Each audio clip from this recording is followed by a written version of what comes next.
एवं परिपक्व व्यक्तित्व के आधार पर स्वयं उपार्जित करनी पड़ती है। इसका जीने की कला के साथ अविच्छिन्न संबंध है। जी भैया, क्या कहना चाह रहे हैं थोड़ा इसका? हम्म। खुशी और प्रसन्नता ना, कहाँ पे था लाइन ये सर? खुशी और खुशहाली, ये खुशी और आपका है। खुशहाली। खुशी और खुशी, खुशहाली एक सीमा तक खुशी और ही सहायता खुशहाली। कर सकती। जी, देखिए, खुशी और खुशहाली दो अलग अलग चीज है। अलग जी, अलग नहीं है, एक ही चीज के दो अलग अलग तरीके हैं बात को समझने के लिए। जी, जैसे जल और पिपासा। प्यास और जल तो एकदम एक दूसरे से जुड़े हैं, पर अलग जी, अलग हैं। अगर जी, प्यास ना हो तो जल की कोई कीमत ही नहीं। जी, ठीक है ना? जल जी, जी, कितना भी अच्छा हो, खूब बढ़िया रहता है, प्यास ही नहीं है तो क्या करेंगे पी करके? जी, तो जी, जी, खुशी और खुशहाली दो अलग अलग बातें हैं। आपके जी, पास खुशहाली बहुत अच्छी हो सकती है, पर जी, आदमी उसमें भी खुशी नहीं हो सकता। एक सामान्य आदमी जिसके लिए तरस रहा है, मान जी, लीजिए हम धन की बात कर लें, अगर विद्या की बात कर लें, खुशी की भी बात कर लें, जी, हमको जी, लगता है पढ़ लिख के बहुत विद्वान होना चाहिए, बहुत होना चाहिए। बहुत महापुरुष मिलेंगे जो कि किताबी स्तर पर बहुत पढ़े लिखे नहीं थे, जी, चाहे कबीरदास रहे हो चाहे गुरुदेव ही रहे हो।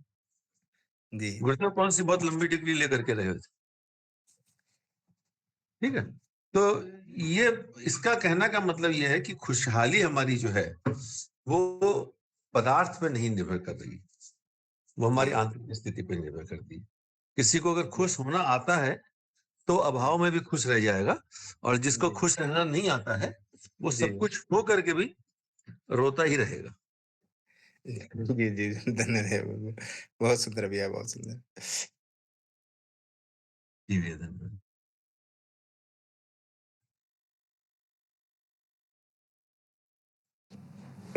भैया प्रणाम।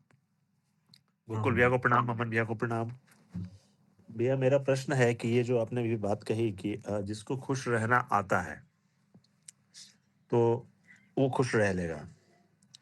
तो ये खुश रहना आना, या जो आर्ट ऑफ लिविंग कहिए, ये सारे लोग इसी को खोज रहे हैं कि मैं खुश ही रहूं हमेशा किसी भी परिस्थिति में। उसका क्या फॉर्मूला है? खुश मन जो है वो क्यों खुश नहीं रहता? और मन जो है हमेशा खुशी चाहता तो है पर वो रह नहीं पाता उस अवस्था में। तो ऐसी कौन-सी चीज़ें हैं जो खुश नहीं रहने देती? और एक दूसरा जो चीज़ है, मेरा जो मूल प्रश्न था, जिसके लिए मैंने हैंड रेज़ किया है, इंसान लगातार इस प्रयास में है कि वो कल से आज बेहतर हो, या उसकी जो भी स्थिति है वो उससे एक स्टेप ऊपर जाए। चाहे वो प्रसन्नता की स्थिति हो उसकी, या साधन समुन्नत बनने की स्थिति हो, या उसकी जो जिस भी स्थिति में है वो एक स्टेप आगे जाना चाहता है, बेटर होना चाहता है। तो अपना ही सेल्फ जो वर्ज़न है उसको बेटर डेली कैसे बनाएँ, या आगे हमेशा बेटर, बेटर, बेटर, और ये बेस्ट क्या है? ये कहाँ जाके रुकता है कि वो आदमी कब तक बेटर होने का उसके अंदर स्कोप है और वो बेटर होता जा रहा है? और एक बेस्ट आदमी का क्या मतलब, किसको कह सकते हैं कि ये अगर इसके अंदर गुण हैं तो ये बेस्ट पर्सन है? ये मूल प्रश्न है गोकुल भैया आपके लिए। धन्यवाद भैया। मूल प्रश्न को पहले ले लेते हैं कि हर आदमी आगे बढ़ना चाहता है, बढ़ना भी चाहिए। आदमी को सतत उन्नति की ओर बढ़ना, हमको हर दीपक में हम ये प्रेरणा ही देते हैं कि दीपक हमेशा ज्योति ऊपर की ओर बढ़ती है। आदमी को भी ऊपर की ओर बढ़ना चाहिए। अब ऊपर की ओर भौतिक जगत में, आध्यात्मिक जगत में, सामाजिक जीवन में, शारीरिक जीवन में, पारिवारिक जीवन में, सब जीवन में ये बात समान रूप से लागू होती है। अगर पेट न भरा होगा तो अध्यात्म नहीं समझ में आएगा। विवेकानंद ने कहा कि पहले तुम फुटबॉल खेलना सीखो, अभी तुम्हारे पेट में अन्न नहीं है, तुमको क्या भगवान समझ में आएगा? तो उन्नति तो हर आदमी को चाहिए ही चाहिए। अब उन्नति कितनी, कितने का मंत्र हम लोग रोज पढ़ते हैं, या रोज यज्ञों में जाते हैं तो बात करते हैं, हम पूर्ण मद है पूर्ण मिदम। वह भी पूर्ण है और ये भी पूर्ण है। जब तक हमको अपनी अपूर्णता का बोध होता है तब तक पूर्णता की ओर बढ़ने की हमारी आकांक्षा बनी रहती है। जो ही हमको पूर्णता का बोध हो जाता है, बस वहां हमको लगता है कि अब हमारा सब कुछ मिल गया है। अब ये पूर्णता का बोध किसको, कहां पर, किस तरीके से होगा, ये सबका अपना अपना स्तर है, अपनी अपनी जगह है। इसका कोई एक फिजिकल मापदंड नहीं हो सकता। तो उन्नति जहां हमको अपनी जगह तृप्त हो जाए कि हाँ, ये मैं चाह रहा था, इसी चीज को मैं खोज रहा था। पहले तो हमको ये पता ही नहीं होता है कि हमको चाहना क्या है। सही बात तो ये है कि हमको खुद को ही नहीं पता कि हम चाहते क्या है। कोई आप कभी होम्योपैथी की किताब पढ़िए तो आपको लगेगा कि हाँ, ये दवाई तो मेरे, ये बीमारी तो मेरे में भी है, बीमारी तो मेरे में भी है, बीमारी तो मेरे में भी है। हमको खुद को ही नहीं पता होता है कि हमको चाहना क्या होता है। हम अगर किसी से भी पूछ लिया जाए कि आपको क्या चाहिए, तो आदमी बोलेगा मुझे पैसे चाहिए। एकदम सिंपल सी बात बताता हूँ। पर मुझे कोई एक व्यक्ति ये बता दे कि उसको कितने पैसे चाहिए। 10,15,637 रुपया चाहिए, कितने पैसे चाहिए, पूरा गिन करके कोई नहीं बता पाता, कि हमको पता ही नहीं है हमको जरूरत कितनी। पैसे चाहिए, बस हमको खूब पैसे चाहिए। खूब कितने भाई बताओ तुमको। वो बोले आज बोले कि आप जो मांगेंगे मिल जाएगा, एग्जैक्टली उतना रुपया पैसा बताओ और उसका पीछे कारण बता दो तुमको इतना क्यों चाहिए, तो शायद कोई नहीं बता पाए। हम ये कह सकते हैं हमको 50 लाख रुपया चाहिए, पर 50 लाख का ब्रेकअप बताओ तुमको किस किस लिए चाहिए, तो वो लिस्ट हमारे पास में भी नहीं। मतलब हमको खुद को ये नहीं पता कि हमको चाहिए क्या। तो यहीं से बात शुरू होती है अध्यात्म की। तो आपने जो प्रश्न था कि बढ़ना चाहिए, हाँ, हर आदमी को बढ़ने की, हर क्षेत्र में बढ़ने की उन्नति होती है, बढ़ना भी चाहिए। ये मनुष्य का उद्देश्य, जीवन का उद्देश्य है, आगे बढ़ो, सर्वतोन्मुखी उन्नति। गुरुदेव ने पुस्तक भी लिखी है गायत्री महाविज्ञान के, इसमें गायत्री स्मृति के अंदर में भी ये बात आती है। कितनी? तो पूर्णमदः पूर्णमिदम्। जहां हमको पूर्णता का बोध हो जाए वहां तक हम आगे बढ़े। शायद स्पष्ट हुआ होगा। अगर कोई प्रश्न है तो फिर हम काउंटर बात हो तो फिर कर सकते हैं। दूसरा, आपने उसके पहले एक जो बात लिखी थी, उसके लिए एक बात मैं आपको ये कहूंगा सबको कि दो शब्द हैं अंग्रेजी में, एक को पीस कहते हैं और दूसरे को प्लेजर कहते हैं। सुख और शांति, हम दोनों को आपस में मिक्स कर देते हैं। प्रसन्नता के नाम पर दोनों को मिक्स कर देते हैं। सुख जो है वो भौतिक चीजों से मिलती है और शांति जो है वो आंतरिक होती है। जैसे आपको मीठा खाने की इच्छा हो, मीठा खाने की इच्छा, तो आप बाजार में मीठा खाने गए, अब उससे तृप्ति हो भी सकती है और नहीं भी हो सकती है। आपके स्वाद के अनुकूल चीज मिल गई तो आपको तृप्ति होगी, अन्यथा आपको तृप्ति नहीं भी हो सकती। तो तृप्ति एक शांति जो है उसके गलत, उसको दूसरे एक तरीके से समझे। थोड़ा सा कॉल आ गया था, डिस्टर्ब हो गया मैं। जैसे मान लीजिए आपको भूख लगी है, हमको भूख लगी, हमको स्वादिष्ट खाना, हमको कैसा भी खाना मिले, हमको भूख लगी है, खाना चाहिए, ठीक। खाना खाने से क्या होगा, हमारा पेट भरेगा, हम तृप्त हो जाएंगे, हमको अच्छा भोजन मिलेगा, तो हम जीव की इंद्रियों को सुख भी मिलेगा। लेकिन उसी समय आपके पास खाना आया और आप देख रहे हैं कि आपका बच्चा या आपका पड़ोसी या आपका कोई मित्र आपसे ज्यादा दुखी स्थिति में आपके सामने आया, उस स्थिति में, पर आपको लगा कि नहीं यार ये बहुत ज्यादा दुखी है, तो आपने अपना भोजन उसको दे दिया। भोजन किया भी नहीं, उसको दे दिया।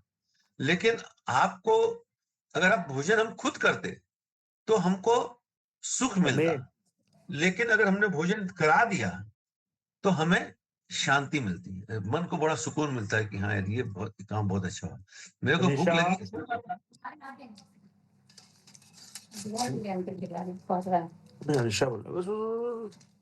आवाज भी, हाँ।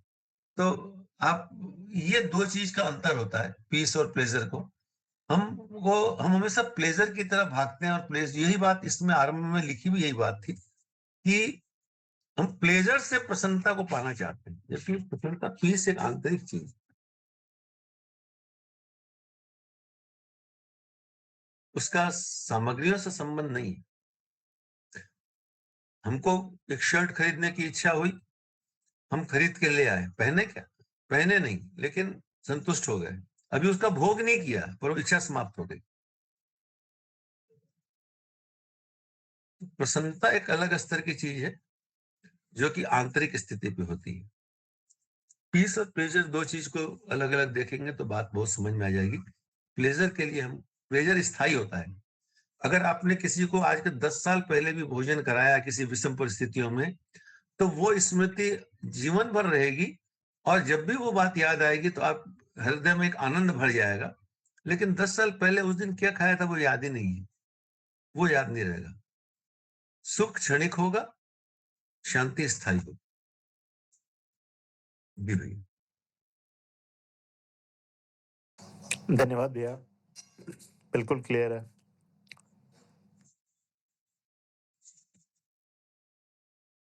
धन्यवाद भैया।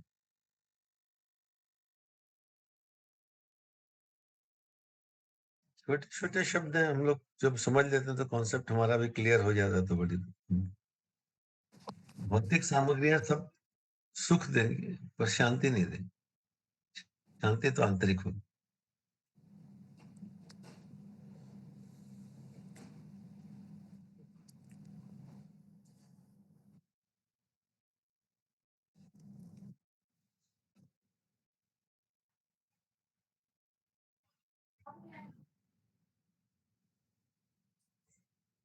हम्म।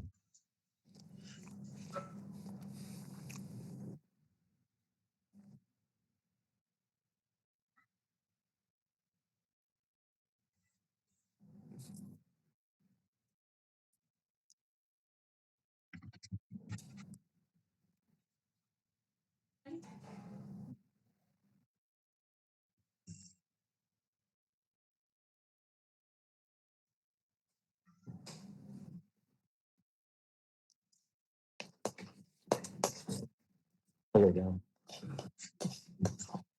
तो कितने का आता है आपको?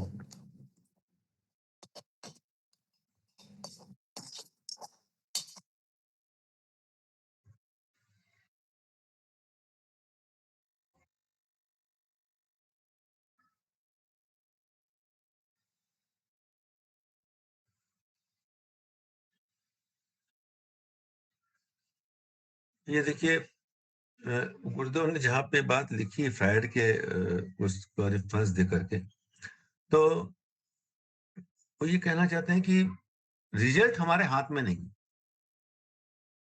उपलब्धियां जो हैं वो सफलताएं छोटी होंगी ज्यादा होंगी, कितनी होंगी ये हमारे हाथ में नहीं। और हमको वो बहुत कुछ परिस्थितियों पे भी निर्भर करती है।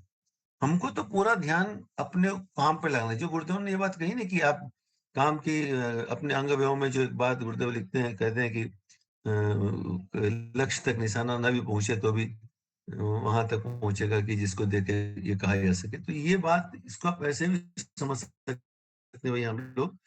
और जो गीता ने भी कहा है कि कर्म किए या फल फल पे तुम्हारा अधिकार नहीं है, क्योंकि बहुत सी बातों पे हमने बहुत अच्छी पढ़ाई करी एग्जाम देने के लिए, लेकिन घर से निकले तो रास्ते में रोड ब्लॉकेज था, बस बंद थी, डिस्टरबेंस था, हम एग्जामिनेशन हॉल तक नहीं जा पाए। क्या कर लेंगे, हमारी पढ़ाई में कोई कमी थोड़ी ना थी, हो गया। वहां भी गए, किसी कारण से हमको कुछ भी बात याद नहीं आई, कुछ नहीं हुआ, कुछ भी हो सकता है। तो सफलताएं बहुत सी बाहरी चीजों पर भी निर्भर करती है। इसलिए हमको पूरा ध्यान इस बात पे देना चाहिए कि हमने प्रयास कितना किया उस बात के लिए, हमने अपना पुरुषार्थ पूरा किया के लिए। अगर हमने अपना पुरुषार्थ पूरा किया तो फिर सफलताओं की कोई बात नहीं। सफलताओं का मापदंड अलग ढंग से है। ये सिद्धांत है जिसको कि हमको समझना ही चाहिए। बिल्कुल नहीं करना। तो ये बीच में कुछ दूसरा फोन आ गया था सिस्टम। मेरे साथ बात पूरी होगी होगी या शायद या कुछ और कहना चाह रहे थे भैया?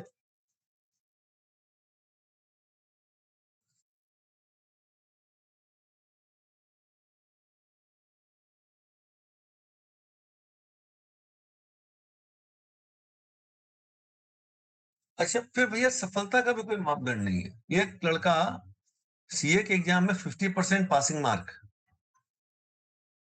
49% के अंदर में वो दुखी हो गया, पास नहीं हुआ, और 50% में खुश हो गया, 1% में। और एक लड़का 50% पा के पास होके भी इस बात पे दुःख है कि उसको 70% नहीं मिला। 70% वाला इस बात पे दुखी है उसका मेरिट में नाम नहीं आया।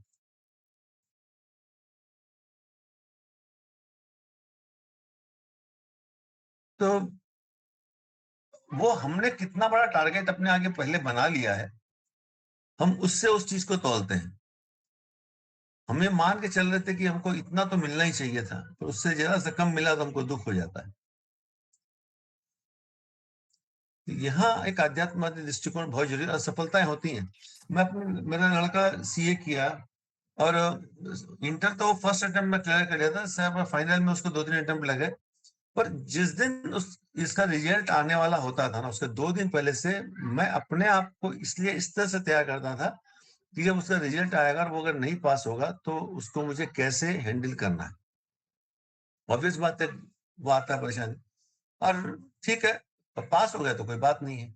इसलिए जो कहा एक बात है ना कि think for best and be ready for worst. खराब से खराब के लिए हम तैयार रहें, अच्छे से अच्छे की हम कल्पना करें, चिंता करें। आशा उज्जवल भविष्य के लिए आशान्वित होना चाहिए। उज्जवल भविष्य के लिए कभी उस पर डिपेंड नहीं होना चाहिए। गुरुदेव ने इसलिए कहा उज्जवल भविष्य के प्रति आशान्वित रहे। आशा तो हमको बिल्कुल रखनी चाहिए, अपेक्षा नहीं रखनी चाहिए।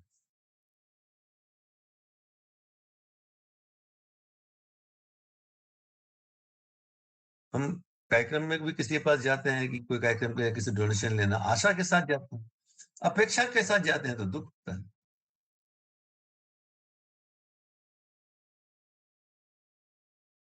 अपेक्षा में थ्योरी ऑफ रिलेटिविटी हो जाती है कि जितना हम चाह रहे थे उतना नहीं।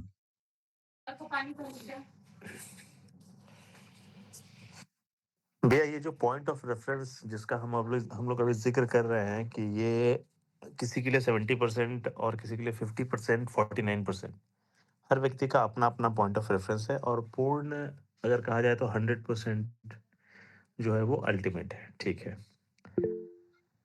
प्रसन्नता का भी मतलब इस प्रकार का कोई पैरामीटर है क्या? लाइक जैसे वो एक अवस्था है, प्रसन्नता मन की एक अवस्था है जो कि एक छोटे बच्चों को एक चॉकलेट से हो जाती है और बहुत बड़ी चीज़ों को लेके भी लोग अप्रसन्न रहते हैं। तो व्यक्ति या वो जो विषय है जो प्रसन्न या अप्रसन्न कर रहा है, वो उसके अलावा ये जो प्रसन्नता का जो स्तर है या क्वांटम ऑफ प्रसन्नता, एक छोटे बच्चे वाली और एक प्रौढ़ वाली, क्या दोनों को समान रूप से हो रही है? या वो एक ही स्थिति है, मतलब दोनों के अंदर? थोड़ा प्रसन्नता तो इस एक ही स्थिति है, जो जिसमें खुश है वो उसमें खुश है, पर खुशी तो उसको उतनी ही है। उस छोटे बच्चे को उसको खिलौने की गाड़ी में भी ज्यादा खुशी है, हमको एक्चुअल गाड़ी मिल जाए उससे ज्यादा। तो भैया एक एक व्यक्ति जो कि थोड़ा-सा इतर है ये इस विषय से प्रश्न कि जैसे कुछ लोगों की प्रसन्नता नकारात्मक चीज़ों में भी होती है। जैसे व्यसन में हो रही है किसी को, नशे में हो रही है। तो वहाँ पर फिर क्या उसको निषेध क्यों कहा जाता है कि नहीं भैया वहां ये जो आप प्रसन्नता नहीं है। देखिए ये मैंने आपको एक बात कही थी, पीस हुँ। और प्लेजर प्रसन्नता नहीं है। उसको भोग है वहां पर, और ये भोग कभी भी कुछ भी मिल जाए उसके बाद वो तृप्त नहीं हो सकता। हम लोग उसको प्रसन्नता क्या लगता है कि वो खुश खुश बिल्कुल नहीं है वो। अच्छा, आप कोई भी कितना भी नशा कर रहा होगा ना, तो वो थोड़े समय के लिए उसकी वो मांग रुक गई है, पर समाप्त नहीं हो गई है।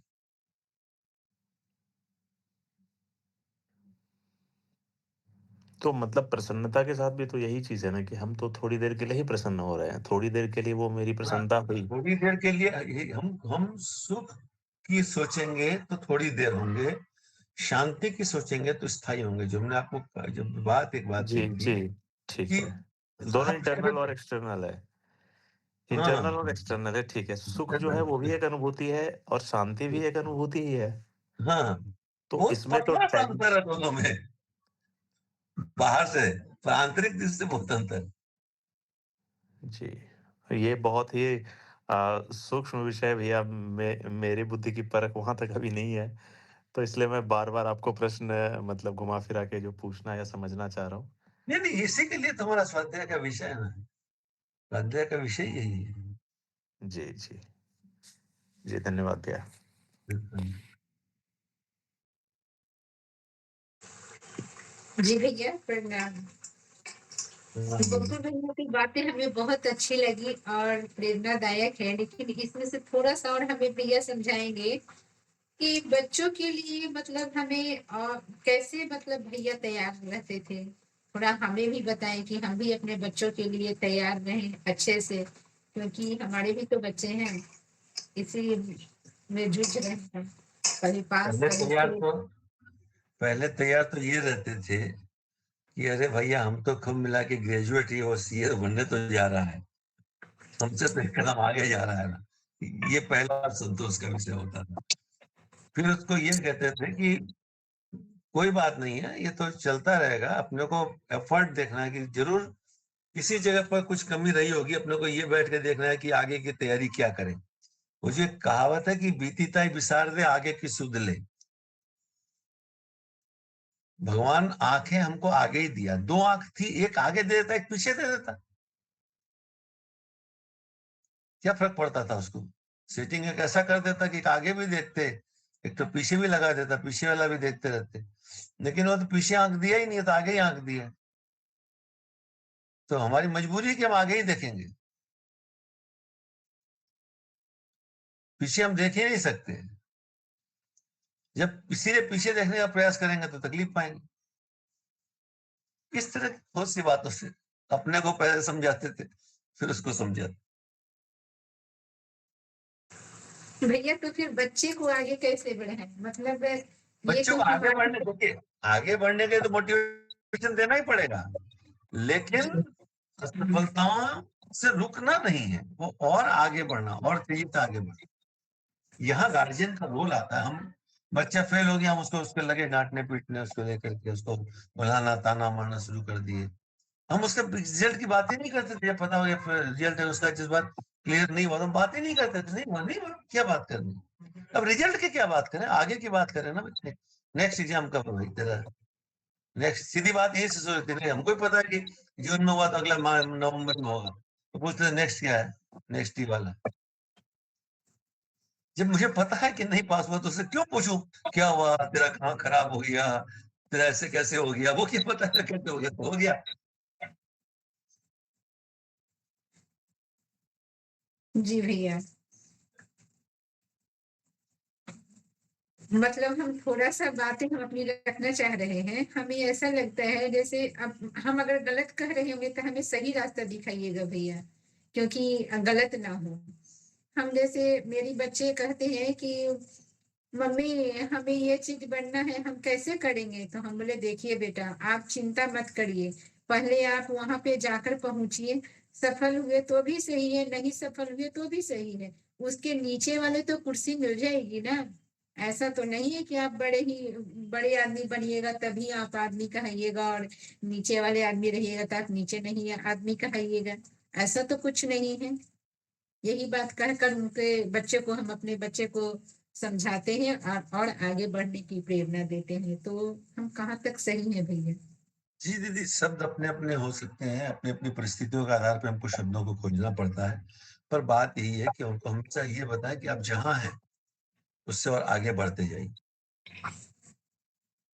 और दूसरा हम ये भी देख लें कि वो व्यावहारिक है कि नहीं। अगर मेरा हाँ, लड़का पढ़ाई में बहुत होशियार नहीं है और उसको मैं ज़बरदस्ती उसको वही हो कि तुम आगे बढ़ो, तो उसको दूसरा रास्ता खोजें, जो उसके अनुकूल हो वो करें।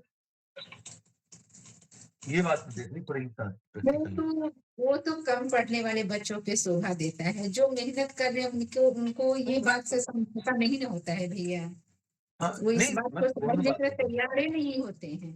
इसलिए कहा ना ये तो एक हर सब्जेक्ट के हर अपने परिस्थिति के हिसाब से वो देखना। वो कुल मिला के ये देखना चाहिए कि बच्चों को हम आगे के लिए मोटिवेट करें, जहाँ भी हैं वहाँ से। हाँ भैया। ठीक है भैया, धन्यवाद। प्रणाम। प्रणाम।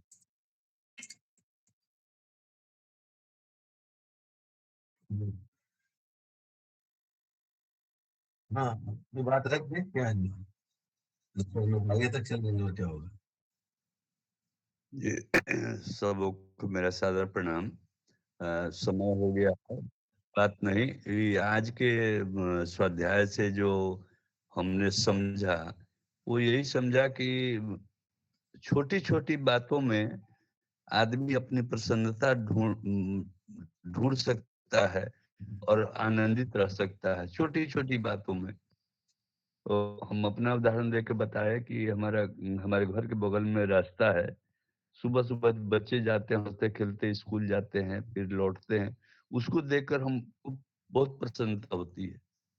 हमारे बगल में एक परिवार है, वो बूढ़ी माताजी हैं, उनके पोता-पोती उनकी सेवा करते हैं, उनसे पैसे माँगते हैं। ये सब छोटी-छोटी है, लेकिन हमको उसमें बड़ी प्रसन्नता महसूस होती है। उसका संपन्नता से कोई मतलब नहीं है, लेकिन छोटी-छोटी जो चीज़ें हैं, उसमें आदमी ढूँढे, ये कंप्लीट मनोस्थिति पर निर्भर करता है। तो मनोस्थिति अगर ठीक है, अपने से गुरुदेव ने लिखा है इसी चैप्टर में कि अपने से नीचे वाले से तुलना करके देखिए कि भगवान ने कितनी संपन्नता दी है। किसी को आँख नहीं दी, हमारे दोनों आँखें हैं। किसी को पैर नहीं दिया, हमारे दोनों पैर हैं, दोनों हाथ हैं। तो छोटी-छोटी चीज़ को मनोस्थिति बदल ले आदमी तो प्रसन्नता कहीं दूर नहीं है। संपन्नता से इसका कोई विशेष लेना-देना नहीं है, हमने जो समझा। धन्यवाद, समय हो गया। एक्स्ट्रा समय लेने के लिए क्षमा चाहते हैं। धन्यवाद भाई साहब।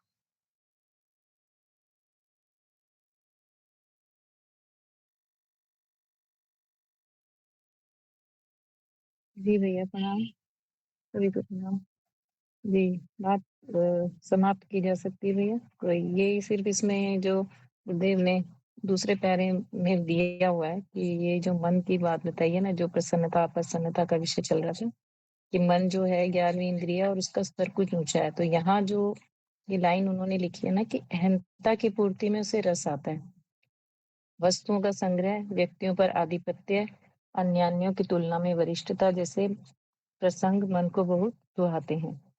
तो ठाट-बाट, प्रदर्शन, प्रशंसा और दूसरों पर धाक जमाने की ललक मन में छिपी रहती है। तो ये हमारे अप्रसन्न रहने के जो कारण हैं, उनमें से ये सारे लागू होते हैं। तो जैसे भैया ने अभी प्रश्न किए थे, तो कहीं न कहीं हम इन सब से ग्रसित होते हैं। ये एक बहुत बड़ा कारण है और हमारी आवश्यकताएँ और परिस्थितियाँ भी इसमें बहुत बड़ा रोल अदा करती हैं। जैसे भी प्रहलाद भाई साहब ने कहा कि छोटी-छोटी चीज़ों से खुशियाँ ढूँढ लेने की बात, तो मैं भी जैसे स्कूल में हूँ, तो वो इतने निचले स्तर के बच्चे हैं, लेकिन वो इतने प्रसन्न रहते हैं और उनका एनर्जी लेवल इतना हाई रहता है, उनके पास पर्याप्त मतलब पैसे ऐसे नहीं होते, लेकिन कोई भी अपने उस जीवन में कोई बदलाव नहीं चाहता। तो प्रसन्नता उनकी देखते ही बनती है और उनसे पूछा भी जाए, तो वही है कि उन्होंने अपनी आवश्यकताएँ क्या बना के रखी हैं।